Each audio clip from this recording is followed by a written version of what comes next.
శ్రీ ఎర్ని దుర్గా మహాకాళీ భైరవ్ అభిరామ్ గురు భవానీ భూతప్రేత పిశాచ నివారణ నరకోశ దృష్టికోశ నివారణ వ్యాపారాభివృద్ధి కొరకు గృహదోష గ్రహదోష నివారణ కొరకు కళ్యాణ దోష నివారణ సంతాన దోష నివారణ స్త్రీల శారీరక సమస్యలు మానసిక సమస్యలు చెడుపు చిళ్లంగా తీయుట దంపతుల మానసిక సమస్యలు భూమి యొక్క సమస్యలు ఆరోగ్య సమస్యలకు నాటు వైద్యం వాస్తు జ్యోతిష్యం గృహమునందు శాంతి హోమం అఘోరి పూజలు చేయుదురు మరిన్ని వివరాలకు ఈ క్రింది నంబర్లకు సంప్రదించండి.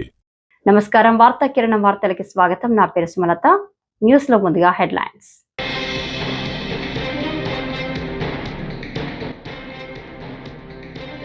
ఎన్టీఆర్ ఘాట్ వద్ద నివాళులర్పించిన జూనియర్ ఎన్టీఆర్ కళ్యాణ్ రామ్.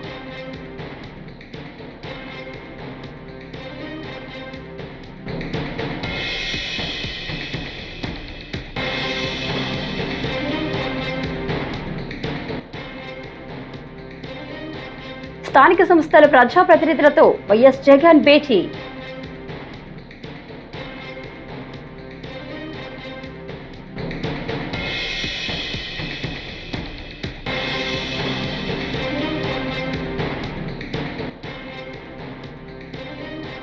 జగన్ రాయలసీమకు తీరని ద్రోహం చేశారు నిమ్మల రామానాయుడు.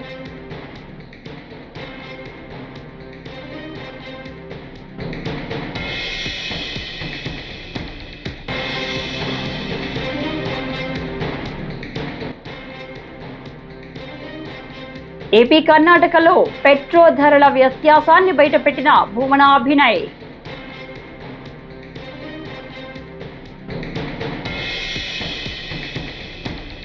ఇక డీటెయిల్స్ చూస్తే, ఎన్టీఆర్ జయంతి సందర్భంగా హైదరాబాద్లోని ఎన్టీఆర్ ఘాట్ వద్ద జూనియర్ ఎన్టీఆర్ కళ్యాణ్ రామ్ నివాళులర్పించారు. తెలుగు ప్రజలకు ఆయన చేసిన సేవలను వారు గుర్తు చేసుకున్నారు. ఎన్టీఆర్ కుమారుడు రామకృష్ణ ఘనంగా నివాళులర్పించారు. అనంతరం మీడియాతో మాట్లాడారు. ఎన్టీఆర్ గొప్పతనాన్ని వివరిస్తూ భావోద్వేగానికి గురయ్యారు. ప్రముఖుల రాక సందర్భంగా ఎన్టీఆర్ ఘాట్ వద్ద పోలీసులు బందోబస్తు ఏర్పాటు చేశారు.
ఎవడి పేరు చెప్తే తెలుగు తల్లి గర్వపడుతూ ఎవడి పేరు చెప్తే అందరి హృదయాల్లో దేవుడి కొలువై ఉన్నాడు.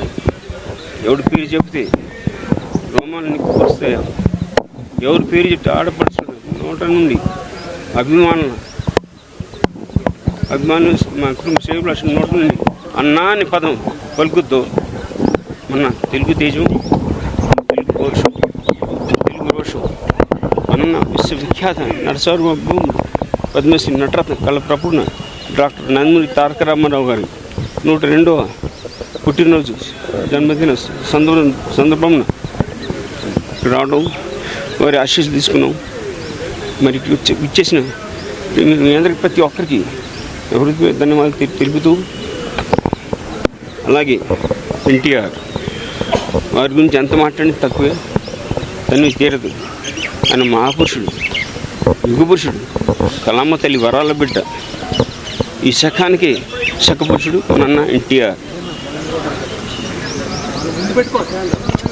ఈరోజు మనం చూస్తున్నాం, ఎవరిని కాలం చేసిన ఓ 10, 15, 20 సంవత్సరాలు, అంతే కాబట్టి 10, 20 సంవత్సరాలు గుర్తుపెట్టుకున్నాం. కానీ ఎన్టీఆర్ అనేది తెలుగు జాతి, తెలుగు గడ్డ, తెలుగు నేల, తెలుగు భాష ఉన్నంత కాలం అని రామనామ చిరస్మరణి మనం చూసాం. 2023లో సత్య జయంతి ఉత్సవాలు మన తెలుగు రాష్ట్రంలోనే కాదు, తెలుగు గడ్డ మీదే కాదు, భారతదేశం మీదే కాదు, ప్రపంచవ్యాప్తంగా పండుగలు చేసుకున్నారు, సత్య జయంతి ఉత్సవాలు చేసుకున్నారు. ఇంకా గర్వకారణం ఏంటంటే ఈ రోజున 2023లో విదేశాల్లో తెలుగు ప్రైడ్ అన్ని డిక్లేర్ చేయడం జరిగింది. అది మన తెలుగు మనందరికీ చాలా గర్వకారణం. ఇదంతా వారి మూలంగా మనకి గుర్తింపు వచ్చింది, తెలుగు గుర్తింపు వచ్చింది, తెలుగు రాష్ట్రం గుర్తింపు రావడం. అలాగే ఓ నటుడుగా ఆయన ఎన్నో చరిత్రాత్మక చిత్రాలు తీసాడు. 1, 2 సాంఘికం, జానపదం, పౌరాణికం, ఎన్నో విభిన్న పాత్ర పోషించాడని. పైగా ప్రపంచం ఎవరు చేయలేనని 45 పైగా నిజ జీవిత పాత్ర పోషించి ఏకైక నటుడు ఎన్టీఆర్. వారు సినిమా రంగంలో ఉండగానే ప్రజలకు ఎన్నెన్నో సేవలు అందించాడు ఆయన. ఇటు దివసీమ కానివ్వండి, రాయలసీమ ప్రాంతానికి కరువు వచ్చినప్పుడు కానివ్వండి, అలాగే ఇండో చైనా యుద్ధం జరిగినప్పుడు ఆయన భారతదేశ సైనిక దుస్తులు వేసుకుని పేట్రియాటిజం పేరిట పలు ప్రాంతాల్లో నాటకాలు వేసి, ఆ నాటకాల వచ్చిన విరాలను అప్పుడు భారతదేశ ప్రభుత్వం ఇవ్వటం చేయడం జరిగింది, నేషనల్ డిఫెన్స్ ఫండ్ కింద. ఇలా ఓ నటుడుగా ఉండగా నేను ఎన్నో సేవలు అందించాడు ప్రజలకు. ఓ పక్కన ఓ నటుడుగా అగ్రస్థానం ఉంటూ డాక్టర్ బిఆర్ అంబేద్కర్ కోనసీమ జిల్లా మండపేట మున్సిపాలిటీ, అన్నమయ్య జిల్లా మదనపల్లె మున్సిపాలిటీ, కాకినాడ జిల్లా పిఠాపురం నియోజకవర్గం, గొల్లప్రోలు నగర పంచాయతీ, శ్రీ సత్యసాయి జిల్లా పేడకొండ మండలానికి చెందిన స్థానిక సంస్థల ప్రజాప్రతినిధులతో వైఎస్ఆర్సీపీ అధ్యక్షులు మాజీ సీఎం వైఎస్ జగన్మోహన్ రెడ్డి సమావేశం నిర్వహించారు. ఎప్పుడు కూడా నేను ఒక మాట అంటూ ఉంటా, విలువలు ఉండాలి, విశ్వసనీయత అన్న పదానికి అర్థం తెలిసి ఉండాలి. అప్పుడే రాజకీయం అనే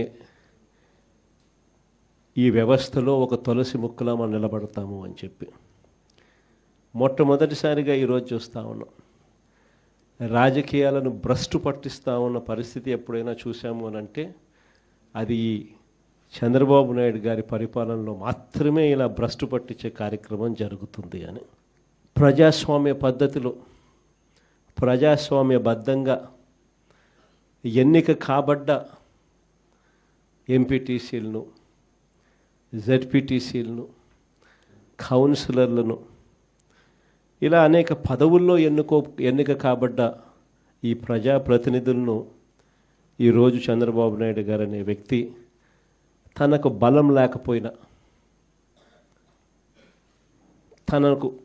తన పార్టీ గుర్తు మీద తాను గెలిపించుకునే పరిస్థితి తనకు లేకపోయినా,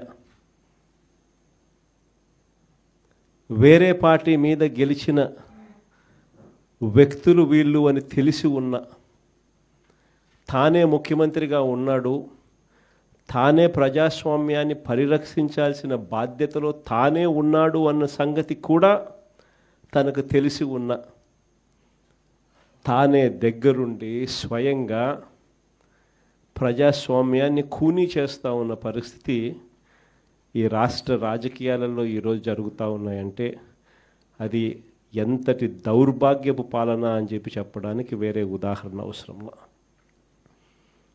నాకు బాగా గుర్తుంది, అప్పట్లో ఎన్నికలు జరిగినప్పుడు మన గవర్నమెంట్ వచ్చిన తర్వాత 2 సంవత్సరాల తర్వాత ఎన్నికలు జరిగాయి. ఆ రోజు ఎన్నికలు జరిగినప్పుడు కూడా కోవిడ్ లాంటి మహమ్మారిని ఎప్పుడు మనం చూడాల. మనం ఎన్నిక ప్రమాణ స్వీకారం చేసింది జూన్లో ప్రమాణ స్వీకారం చేసాం. ప్రమాణ స్వీకారం చేసిన కొద్ది నెలలకే మార్చి కల్లా కోవిడ్ లాంటి మహమ్మారిని చూసాం.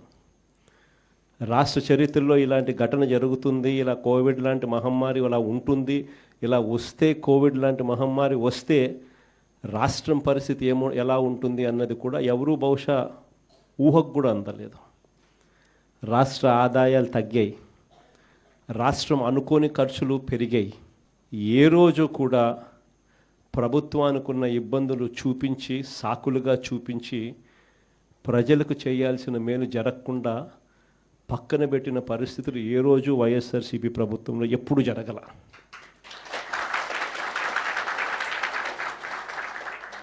మనకున్న సమస్యలు ఎన్నున్నా కూడా చిక్కటి చిరునవ్వునే చూపించి ఎన్నికల వేళ ఏదైతే మాట చెప్పామో ఆ చెప్పిన ప్రతి హామీని, ఆ మేనిఫెస్టోలో చెప్పిన ప్రతి హామీని సీఎంఓలో నా దగ్గర నుంచి మొదలెడితే ఆ పాంఫ్లెట్ కాగితం కలెక్టర్ల కార్యాలయాల దగ్గర నుంచి, సచివాలయాలు సెక్రటేరియట్లో ఉన్న హెచ్ఓడి కార్యాలయాల దగ్గర నుంచి, సెక్రటరీలుగా పనిచేస్తూ ఉన్న అధికారుల దగ్గర వరకు కూడా ప్రతి రాయలసీమకు ఏ ముఖ్యమంత్రి చేయని ద్రోహం దగా గత ప్రభుత్వంలో జగన్ చేశారని ఏపీ నీటిపారుదల శాఖ మంత్రి నిమ్మల రామనాయుడు ఆరోపించారు. కడపలో జరుగుతున్న మహానాడులో సమగ్ర సాగునీటి ప్రణాళికతో ఉజ్వల ప్రగతి అనే అంశంపై జరిగిన చర్చలో రామనాయుడు మాట్లాడారు.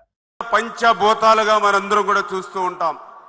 ఇటువంటి పంచభూతాల్లో అత్యంత ప్రధానమైనటువంటిది, పవిత్రమైనటువంటిది నీరు అనే విషయం మీ అందరికీ తెలుసు. అందుకే నీరు ఎక్కడుంటే అక్కడే నాగరికతలు అభివృద్ధి చెందిన విషయాన్ని కూడా చరిత్ర మనందరికి కూడా చెప్తూ ఉంది. అందుకే ఈ ఆంధ్రప్రదేశ్ రాష్ట్ర ప్రజల దాహార్తిని తీర్చాలని, ఆంధ్రప్రదేశ్ రాష్ట్ర ప్రజల ఆకలిని తీర్చాలనే ఉద్దేశంతో ఆ రోజు నందమూరి తారక రామారావు గారి దగ్గర నుండి ఈ రోజు చంద్రబాబు నాయుడు గారి వరకు కూడా ఈ యొక్క ఇరిగేషన్ వ్యవస్థకు అత్యంత ప్రాధాన్యతనిస్తూ, అందుకు ఉదాహరణే ఆ రోజు 2014, 2019 5 సంవత్సరాల తెలుగుదేశం పార్టీ పాలనలో 5 సంవత్సరాల బడ్జెట్ 7 లక్షల కోట్లుంటే ఆ రోజు 72,000 కోట్ల రూపాయలు ఆ రోజు ఇరిగేషన్ కి కేటాయించినటువంటి పరిస్థితి. మరి తర్వాత 19-24 గత వైఎస్ఆర్సీపీ పాలనలో 5 సంవత్సరాల్లో బడ్జెట్ డబుల్ అయింది, 12 లక్షల కోట్లు.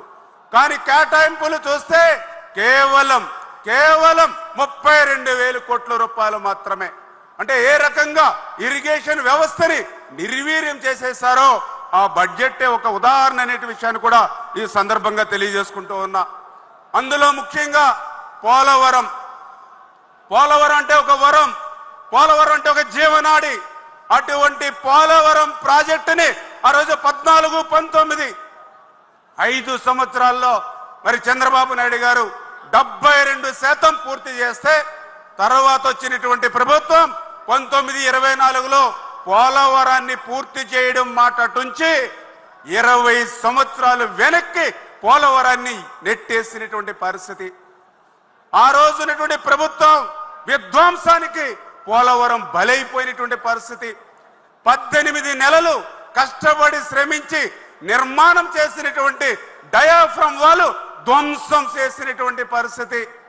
ఆ రోజునటువంటి ఇరిగేషన్ శాఖ మంత్రి చెప్పాడు, పోలవరం ఎవ్వరికీ అర్థం కాదు, ఎందుకంటే నాకే అర్థం కాలేదు కాబట్టి ఇంకా పోలవరం ఎప్పుడు పూర్తవుతుందో చెప్పలేమని సాక్షాత్తు ఆ రోజునటువంటి ఇరిగేషన్ శాఖ మంత్రి చెప్పినటువంటి పరిస్థితి.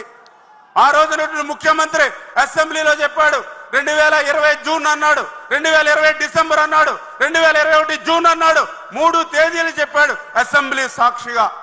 పోలవరం పూర్తవడం నా వల్ల కాదని చేతులెత్తేశాడు నాటి ముఖ్యమంత్రి. కానీ ఈ రోజు చంద్రబాబు నాయుడు గారు అధికారంలోకి వచ్చాక ఏదైతే ఈ యొక్క పోలవరం ప్రాజెక్టుకు సంబంధించినటువంటి డయాఫ్రమ్ వాళ్ళు 2025 డిసెంబర్కి పూర్తవ్వాలి, పోలవరం ప్రాజెక్టు 2027 డిసెంబర్కి పూర్తవ్వాలి. అప్పటి నుంచి ఆ పోలవరం గోదావరి వరద జలాలు అటు ఉత్తరాంధ్రకు ఇటు రాయలసీమకు ప్రవహించాలని చంద్రబాబు నాయుడు గారు ఒక లక్ష్యం పెట్టి ఆ లక్ష్యానికి అనుగుణంగా 2027 డిసెంబర్ కల్లా పోలవరాన్ని పూర్తి చేసేటువంటి విధంగా పనిచేస్తున్న విషయాన్ని కూడా ఈ సందర్భంగా రాష్ట్రంలో సంక్షేమ పథకాలు అందక ఏ ఒక్క పేద కుటుంబం కూడా కనీసం పండుగ కూడా జరుపుకోలేని స్థితిలో ఉంటే అవినీతి సొమ్ముతో చంద్రబాబు మాత్రం మహానాడు పేరుతో సంబరాలు జరుపుకుంటున్నారని వైఎస్ఆర్సీపీ నేత పోతిన మహేష్ మండిపడ్డారు. వైఎస్ఆర్సీపీ కేంద్ర కార్యాలయంలో మీడియాతో మాట్లాడుతూ ఏడాది పాలనలో ప్రజలకు కూటమి ప్రభుత్వం చేసిన ఒక్క పని మంచి పనిని అయినా ధైర్యంగా చెప్పగలరా అని ప్రశ్నించారు. రైతు భరోసా అజెండాలో చేర్చారు. రాష్ట్రంలో రైతు భరోసా మొదటి సంవత్సరం ఎగ్గొట్టారు కదా మీరు. 26,000 రెండో సంవత్సరం ఎప్పుడు ఇస్తారు?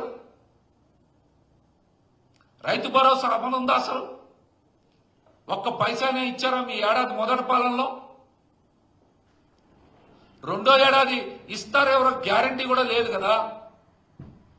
ధరల స్థిరీకరణ నిధి ఏమైంది? సున్నా వడ్డీ పథకం ఏమైంది? పంటల బీమా ఏమైంది? ఇవన్నీ ఏమైంది? రైతుల్ని మాయ చేసి నట్టేట ముంచారు కదా ఈ రోజున. ఎక్కడైనా రైతులకి ఏ రైతుకైనా సరే గిట్టుబాటు ధర కానీ మద్దతు ధర కానీ ఉందా? చంద్రబాబు నాయుడు గారు మీరు ఈ అంశాల మీద మహానాడు వేదిక మీద చర్చ చేయాల్సింది.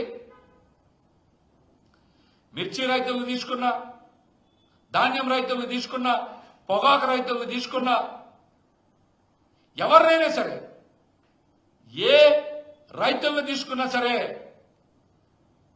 కన్నీరు మున్నీరుగా విలపిస్తా ఉన్నారు కదా. మద్దతు ధర లేక, గిట్టుబాటు ధర లేక, సకాలంలో మీరు చెల్లింపులు చెయ్యక దళారీ వ్యవస్థ పెరిగిపోయింది కదా రాష్ట్రంలో. రైతులను దోచుకుంటా ఉన్నారు కదా మీ పాలనలో. ఈ అంశాల మీద మహానాడు వేదికగా మీరు ఖచ్చితంగా చర్చ చేయాల్సిందే. ప్రజా సమస్యల పరిష్కారంలో అలసత్వం వద్దని, నిర్ణీత కాల వ్యవధిలో ఆర్జీలను పరిష్కరించాలని రాష్ట్ర పర్యాటక సాంస్కృతిక సినిమాటోగ్రఫీ శాఖ మంత్రి కందుల దుర్గేష్ అధికారులకు సూచించారు.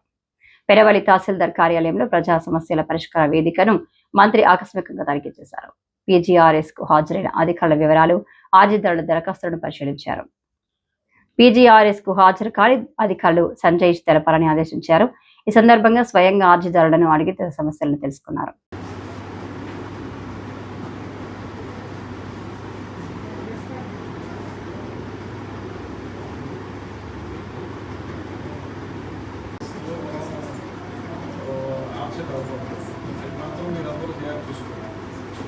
మామూలు మీకు ఏదైనా వస్తే వేరే విషయం, కానీ అర్జీలు తీసుకునే టైంలో కూడా సెలవు పెట్టదు.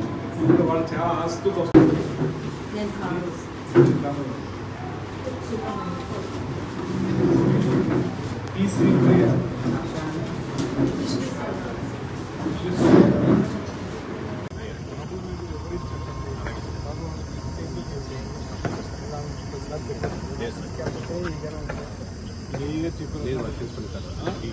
బాధ్యత తీసుకుని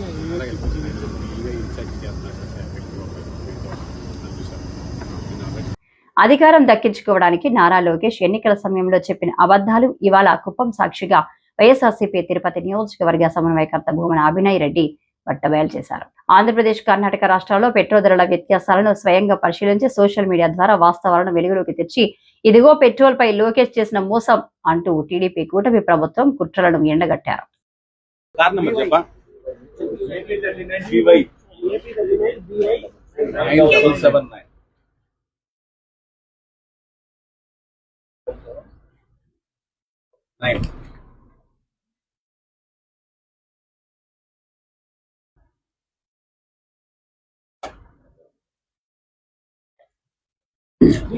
థ్యాంక్ యూ.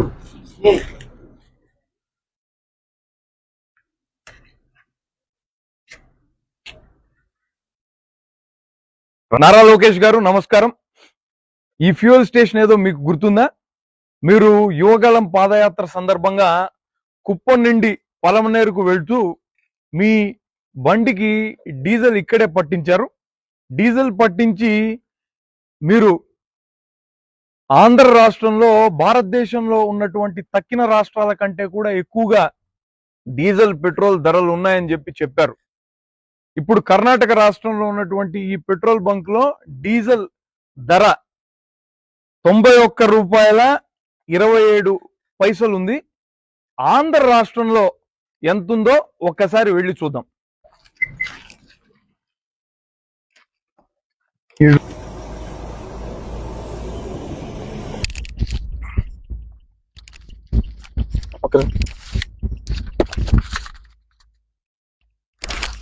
బిట్టు డీజిల్ ఎక్కడుందా? అందరూ కొంచెం చాలా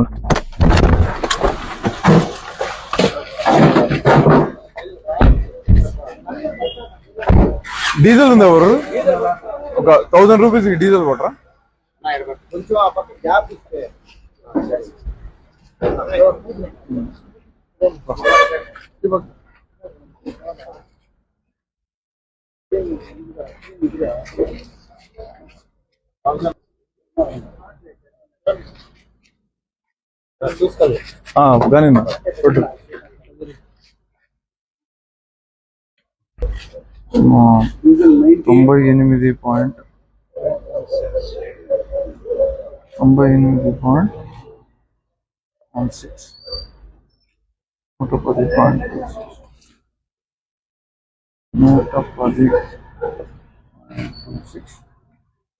98.16 అయిపోయిందా?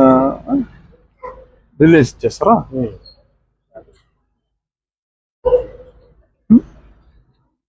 యా 98.16 110.26 రిలీజ్ చేసి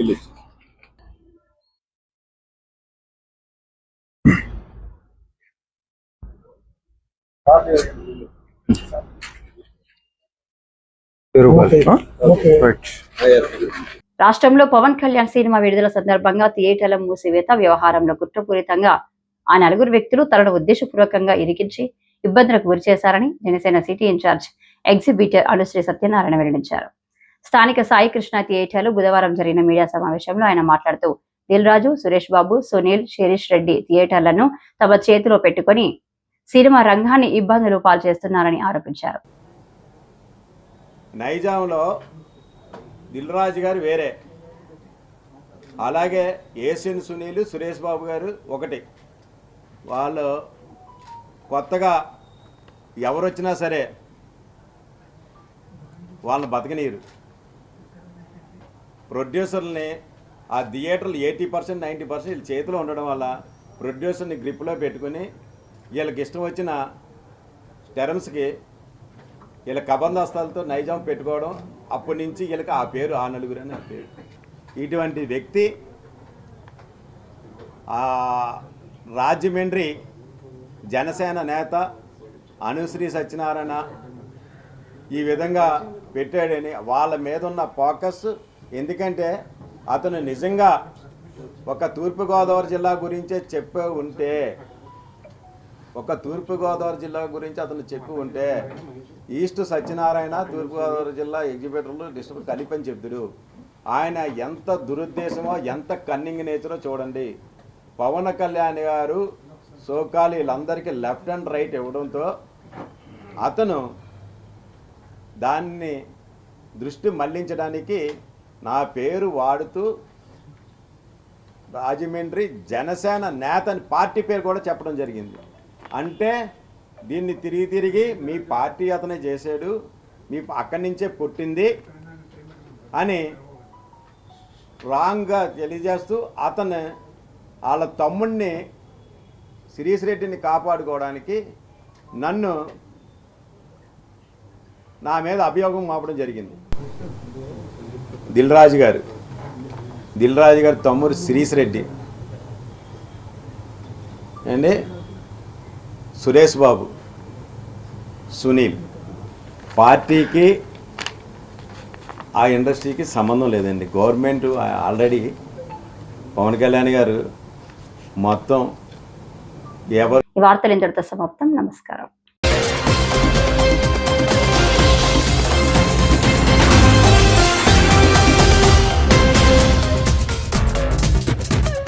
శ్రీ ఎర్ని దుర్గా మహాకాళీ భైరవ్ అభిరామ్ గురు భవానీ భూతప్రేత పిశాచ నివారణ నరకోశ దృష్టికోశ నివారణ వ్యాపారాభివృద్ధి కొరకు గృహదోష గ్రహదోష నివారణ కొరకు కళ్యాణ దోష నివారణ సంతాన దోష నివారణ స్త్రీల శారీరక సమస్యలు మానసిక సమస్యలు చెడుపు చిళ్లంగ తీయుట దంపతుల మానసిక సమస్యలు భూమి యొక్క సమస్యలు ఆరోగ్య సమస్యలకు నాటు వైద్యం వాస్తు జ్యోతిష్యం గృహమునందు శాంతి హోమం అఘోరి పూజలు చేయుదురు.